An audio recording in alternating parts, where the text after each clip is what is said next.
आप सब मेरे ऑनलाइन बहन भाइयों को एक बार फिर से जय मसीह की। परमेश्वर के अनुग्रह, दया और कृपा से फिर उसने जीवित रखा, हम सबको एक बार फिर से मिलने का मौका दिया। आइए उसका धन्यवाद करेंगे। आइए हम छोटी सी प्रार्थना करेंगे ताकि हम पवित्र आत्मा को आमंत्रित करके उसकी अगुवाई में चल सकें, परमेश्वर के जीवित वचन को ग्रहण कर सकें। धन्यवाद मेरे जीवित परमेश्वर, हे राजाओं के राजा, प्रभुओं के प्रभु, सर्वशक्तिमान परमेश्वर। प्रभु तू ही सृष्टि में महान है। प्रभु जी, हम मनुष्यों के लिए मेरे राजा प्रभु यीशु, तू स्वर्ग से उतर कर पृथ्वी पर आया।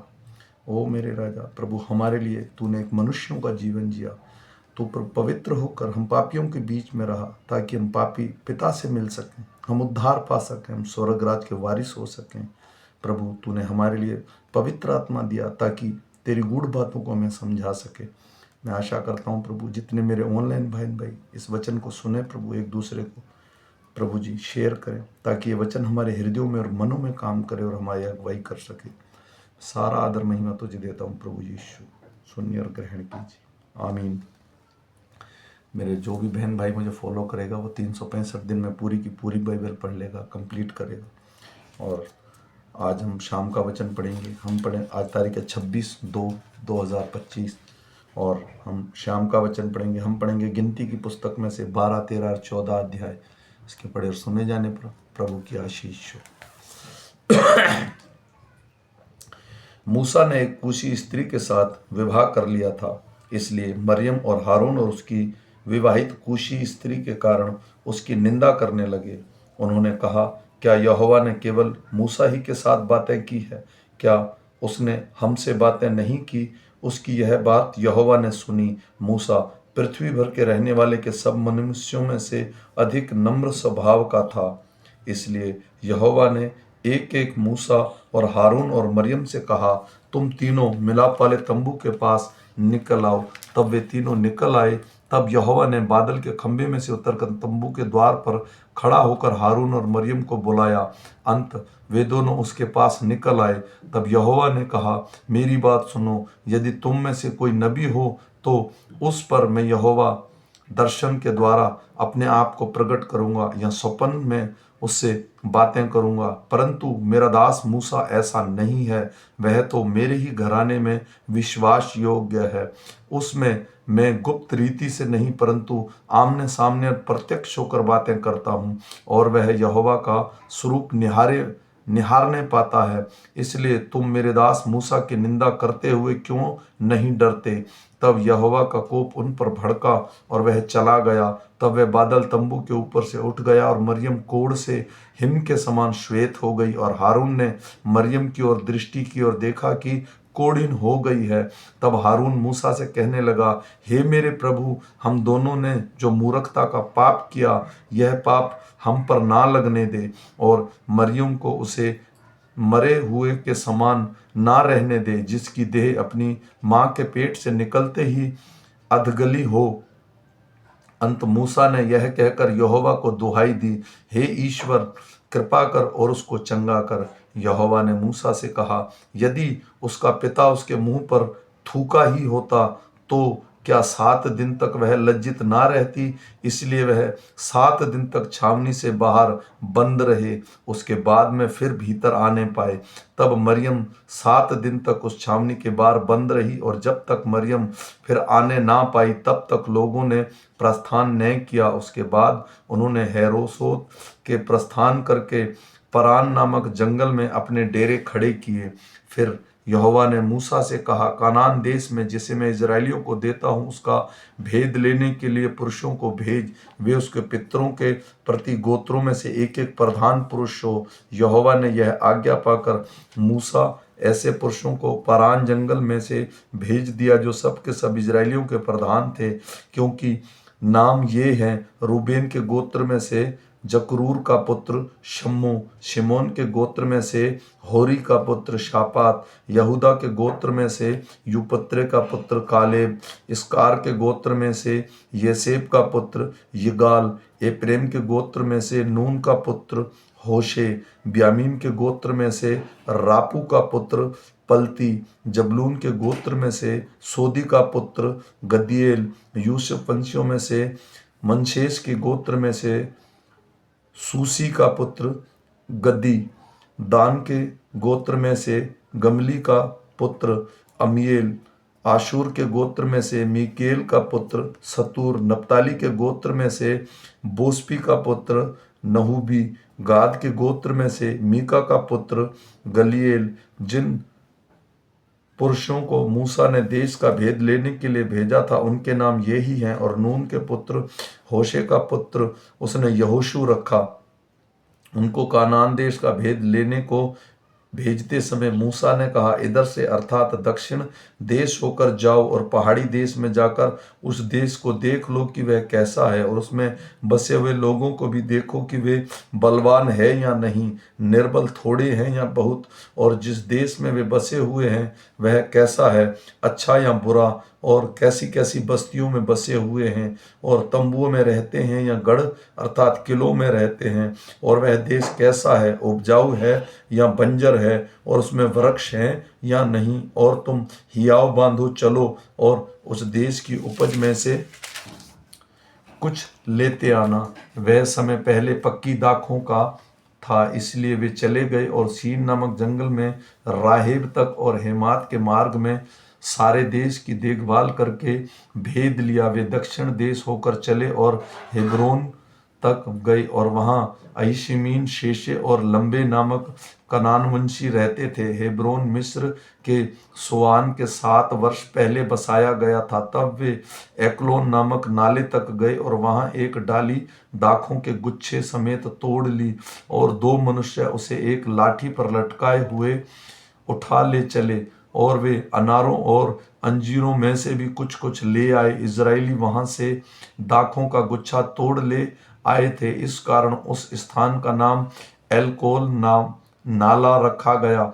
40 दिन के बाद वे उस देश का भेद लेकर लौट आए और परान जंगल में कादेश नामक स्थान में मूसा और हारून और इजरायलियों की सारी मंडली के पास पहुंचे और उनको सारी मंडली का संदेश दिया और उस देश के फल उनको दिखाए। उन्होंने मूसा से यह कहकर वर्णन किया, जिस देश में तूने हमको भेजा था उसमें हम गए, और उसमें सचमुच दूध और मधु की धाराएं बहती हैं, और उसकी उपज में से यही है। परंतु उस देश के निवासी बलवान हैं और उनके नगर गढ़ वाले हैं और बहुत बड़े हैं। और फिर हमने वहां आनाक वंशियों को देखा।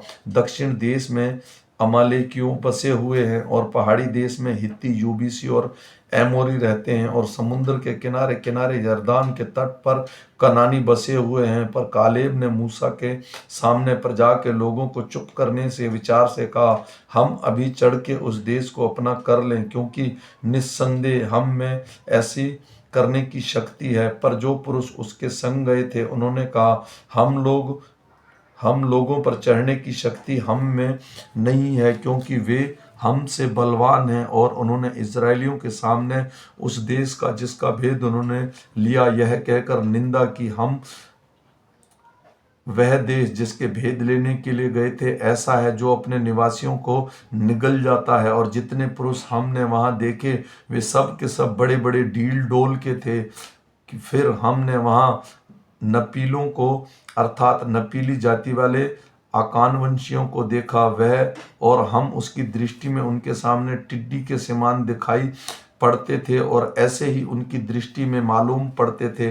तब सारी मंडली चिल्ला उठी और रात भर वे लोग रोते ही रहे, और सब इजरायली मूसा और हारून पर बुड़बुड़ाने लगे। और सारी मंडली उनसे कहने लगी, भला होता कि हम मिस्र देश में ही मर जाते या यह जंगल में ही मर जाते। यहोवा हमको उस देश में ले जाकर क्यों तलवार से मरवाना चाहता है? हमारी स्त्रियां और बाल बच्चे तो लूट में चले जाएंगे। क्या हमारे लिए अच्छा नहीं कि हम मिस्र देश में लौट जाएं?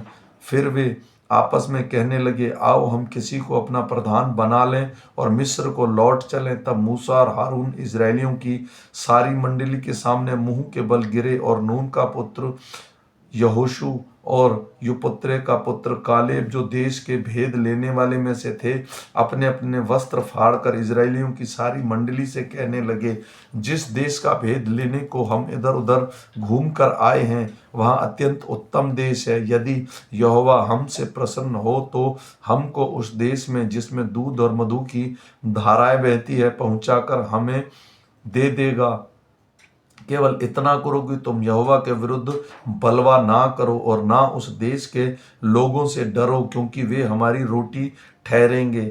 छाया उनके ऊपर से हटा दी गई है और यहोवा हमारे संग है, उनसे ना डरो। तब सारी मंडली चिल्ला उठी और इन पर पथराव करो। तब यहोवा का तेज मिलाप वाले तंबू में सब इजरायलियों पर प्रकाशमान हुआ। तब यहोवा ने मूसा से कहा, वे लोग कब तक मेरा तिरस्कार करते रहेंगे और मेरे सब आश्चर्य कर्मों को देखने पर कब तक मुझ पर विश्वास ना करेंगे। मैं उन्हें मरी से मारूंगा और उनके निजी भाग में से उन्हें निकाल दूंगा और तुझ में से एक जाति उत्पन्न करूंगा जो उनसे बड़ी और बलवंत होगी। मूसा ने यहोवा से कहा, तब जो मिस्र उनके मध्य में से तू अपनी सामर्थ्य दिखाकर उन लोगों को निकाल ले आया है, यह सुनेंगे और इस देश के निवासियों से कहेंगे, उन्होंने तो यह सुना है कि तू जो यहोवा इन लोगों के मध्य में रहता है और प्रत्यक्ष दिखाई देता है और तेरे बादल उनके ऊपर ठहरा रहता है और तू दिन को बादल के खंबे में और रात को अग्नि के खंबे में होकर इनके आगे आगे चला करता है। इसलिए यदि तू इन लोगों को एक ही बार में मार डाले तो जितनी जातियां तेरे कीर्ति सुननी है वे कहेंगे कि यहोवा उन लोगों को उस देश में जिसे उसने उन्हें दिया था शपथ खाई थी पहुंचा ना सका, इस कारण उसमें उन्हें जंगल में घात कर डाला है। इसलिए अब प्रभु की सामर्थ की महिमा तेरे इस कहने के अनुसार हो कि यहोवा कोप करने में धीरजवंत और अति करुणामय है और अधर्म और अपराध का क्षमा करने वाला है, परंतु वह दोषी को किसी प्रकार निर्दोष ना ठहराएगा और पूर्वजों के अधर्म का दंड उनके बेटे पोतों और परपोतों को देता है। अब उन लोगों के अधर्म को अपनी बड़ी करुणा के अनुसार और जैसा तू मिस्र से लेकर यहाँ तक क्षमा करता रहा है वैसे ही अब उन्हें भी क्षमा कर दे। यहोवा ने कहा, तेरी विनती के अनुसार मैं क्षमा करता हूँ, परंतु मेरे जीवन की शपथ सचमुच सारी पृथ्वी यहोवा की महिमा से परिपूर्ण हो जाएगी। उन सब लोगों ने जिन्हें मेरी महिमा मिस्र देश में और जंगल में देखी है और मेरे किए हुए आश्चर्य कर्म भी देखे हैं, देखने पर भी 10 बार मेरी परीक्षा की और मेरी बातें नहीं मानी। इसलिए जिस देश के विषय में मैंने उनके पूर्वजों के साथ शपथ खाई उनको वे कभी देखने ना पाएंगे, अर्थात जितनों ने मेरा अपमान किया है उनमें से कोई भी उसे देखने ना पाएगा। परंतु इस कारण कि मेरे दास कालेब के साथ और ही आत्मा है और उसने पूरी रीति से मेरा अनुकरण किया है, मैं उसको उस देश में जिसमें वह होके आया है पहुंचाऊंगा और उसके वंश और उसके देश का अधिकारी होगा। अमालेकियों और कनानी लोग तराई में रहते हैं, इसलिए कल तुम घूमकर प्रस्थान करो और लाल समुद्र के मार्ग से जंगल में जाओ। फिर यहोवा ने मूसा और हारून से कहा, यह बुरी मंडली मुझ पर बुड़बुड़ाती रहती है, इसको मैं कब तक सहता रहूं? इजरायली जो मुझ पर बुड़बुड़ाते रहते हैं, इनका यह बुड़बुड़ाना मैंने सुना है।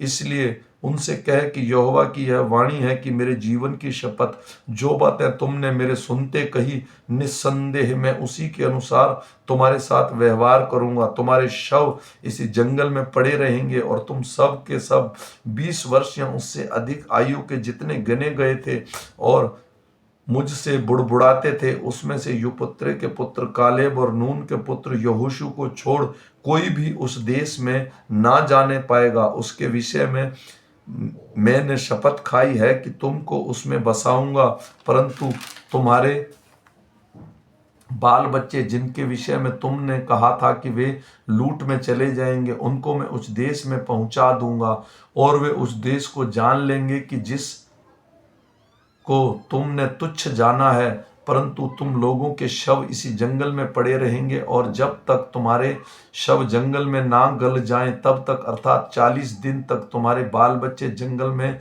तुम्हारे लिए व्यभिचार का फल भोगते हुए चराही करते रहेंगे। जितने दिन तुम उस देश का भेद लेते रहे, अर्थात 40 दिन तक, उसकी गिनती के अनुसार दिन पीछे 1 वर्ष अर्थात 40 वर्ष तक तुम्हें अधर्म का दंड उठाए रहेगा। तब तुम जान लोगे कि मेरा विरोध करना क्या है। मैं यहोवा यह कह चुका हूं। इस बुरी मंडली के लोग जो मेरे विरुद्ध इकट्ठे हुए हैं इसी जंगल में मर मिटेंगे, और निस्संदेह मैं ऐसा करूंगा भी। तब जिन पुरुषों को मूसा ने उस जंगल का भेद लेने के लिए भेजा था और उन्होंने लौटकर उस देश की नामधराई करके सारी मंडली को कुड़कुड़ाने के लिए उभारा था, उस देश की वे नामधराई करने वाले पुरुष यहोवा के मारने से उसके सामने मर गए। परंतु देश का भेद लेने वाले पुरुषों में से नून का पुत्र यहोशू और योपुत्रे का पुत्र कालेब दोनों जीवित रहे। तब मूसा ने यह बातें इज़राइल को कह सुनाई और वे बहुत विलाप करने लगे। वे सवेरे उठकर यह कहते हुए पहाड़ की चोटी पर चढ़ने लगे कि हमने पाप किया, परंतु अब तैयार है और उस स्थान को जाएंगे जिसके विषय में यहोवा ने वचन दिया था। तब मूसा ने कहा, तुम यहोवा की आज्ञा का उल्लंघन क्यों करते हो? यह सफल न होगा। यहोवा तुम्हारे मध्य में नहीं है, मत चढ़ो, नहीं तो शत्रुओं से हार जाओगे। वहां तुम्हारे आगे अमालेकी और कनानी लोग हैं, इसलिए तुम तलवार से मारे जाओगे। तुम यहोवा को छोड़कर फिर गए हो, इसलिए वह तुम्हारे संग नहीं रहेगा। परंतु वे डिठाई करके पहाड़ की चोटी पर चढ़ गए, परंतु यहोवा का वाचा का संदूक और मूसा छावनी से ना हटे। तब अमालेकी और कनानी जो उस पहाड़ पर रहते थे उन पर चढ़ आए और हारमों तक उनको मारते चले आए। आमीन। मेरे भाई और बहनों, आज के वचन के द्वारा जैसे हमने सीखा, इसमें लिखा गया है कि जैसे इजरायलियों को परमेश्वर मिस्र देश से लेके आया, वे उस पर कुड़कुड़ाते हुए चले। वे ना तो मूसा की बात सुनते थे ना परमेश्वर की, वे अपनी मन की इच्छा के अनुसार चलते थे। इसलिए परमेश्वर ने उनका बड़बड़ाना सुना और सुनने के बाद उनको कहा, तुमने इतने मेरे चमत्कार देखने के बाद भी मुझ पर विश्वास नहीं किया। दूसरी चीज कि परमेश्वर ने उनको चढ़ने के लिए मना कहा, फिर भी वे चढ़ने लगे। तीसरी चीज, जब मूसा पर सारी मंडली चिल्ला उठी और उसे मारने को हुई तो परमेश्वर उसकी रक्षा के लिए नीचे उतर आया।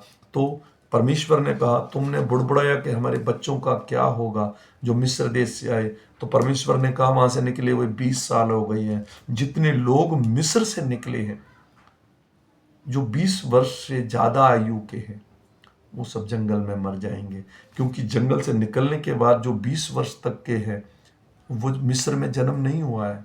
तो परमेश्वर ने कहा, वो तुम्हारी संतान जाएगी। और जो 10 लोग उस देश का भेद लेने गए थे, उनमें से 2 के लिए परमेश्वर ने बोला, क्योंकि 8 लोगों ने कहा था हम उस देश में नहीं जाएंगे, परमेश्वर के दिए गए देश की बुराई की।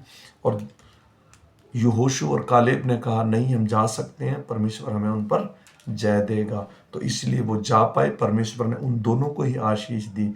6,03,550 पुरुष और प्यादे थे, महिलाएं अलग थी। सारे मिलकर, जो बाकी पुस्तकें बताती है, इसमें तो नहीं लिखा है बाइबल में, हाँ, बट इतिहासकार बताते हैं लगभग 20 लाख लोग थे, जिसमें से सिर्फ 2 लोग गए।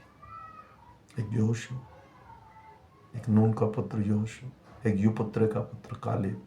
ये सुनने के लिए बात है कि हमारा कुड़कुड़ाना, हम किस पर कुड़कुड़ा रहे हैं। दूसरा, वो मूसा पर कुड़कुड़ाए, उसके परिवार, तो उनको भी परमेश्वर ने दंड दिया। मैं आशा करता हूँ ये वचन हमारे हृदय और मनों में काम करे, इससे हम कुछ सीखने पाए। फिर मिलेंगे सुबह के वचन के साथ। तब तक सबको जय मसीह की।